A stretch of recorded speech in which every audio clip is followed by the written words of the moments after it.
முதலமைச்சர் விஜய் அவர்களுக்கு எதிர்க்கட்சி தலைவர் உதயநிதி ஸ்டாலின் இப்போ ஒரு அதிரடியான பதிலடி ஒன்று கொடுத்துருக்காரு. பேரவையில் கேள்வி கேட்டால் அங்கேயே பதில் சொல்லியிருக்கலாம். அதை விட்டுட்டு இவர் வீட்டுக்கு போய் ட்வீட் போட்டுட்ருக்காரு அப்படின்னு சொல்லி நிறைய பேர் சோசியல் மீடியாக்களில் கேள்வி எழுப்பிட்டு இருந்தாங்க. இப்போ உதயநிதியும் அதை தான் சொல்கிறாரு. அவர் என்ன சொல்கிறாரு அப்படின்னா, பேரவையில் இருந்தபோது பதிலளிக்காமல் வீட்டுக்கு சென்று அறிக்கை வெளியிட்டிருக்கும் மாண்புமிகு தமிழ்நாடு முதலமைச்சர் அவர்களுக்கு நாங்கள் வாங்கிய வாக்கு விழுக்காடு எங்களுக்கு தெரியும். அதனால்தான் மக்கள் தீர்ப்பை மதித்து எதிர்க்கட்சி வரிசையில் அமர்ந்திருக்கிறோம். பெரும்பான்மை இல்லாத நிலையிலும் பதவி வெறியோடு ஆளுநர் மாளிகைக்கு நாங்கள் டெய்லி அட்டெண்டன்ஸ் போட்டுட்டு இருக்கல. நாங்கள் மக்களால் நிராகரிக்கப்பட்டோம் என்று சொல்கிறீர்களே, அப்படி நிராகரிக்கப்பட்ட எங்களுக்கு விழுந்த வாக்குகளை காட்டி தான் நீங்கள் முதலமைச்சராகவே ஆகியிருக்கிறீர்கள். அதை மறந்துட்டீங்களா சிஎம் சார்?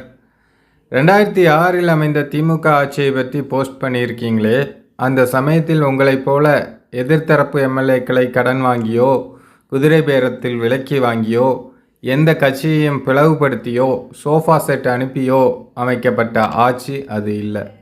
முழுக்க முழுக்க திமுக கூட்டணி கட்சிகளின் ஆதரவோட மக்களால் தேர்ந்தெடுக்கப்பட்ட ஆட்சி தான் அது.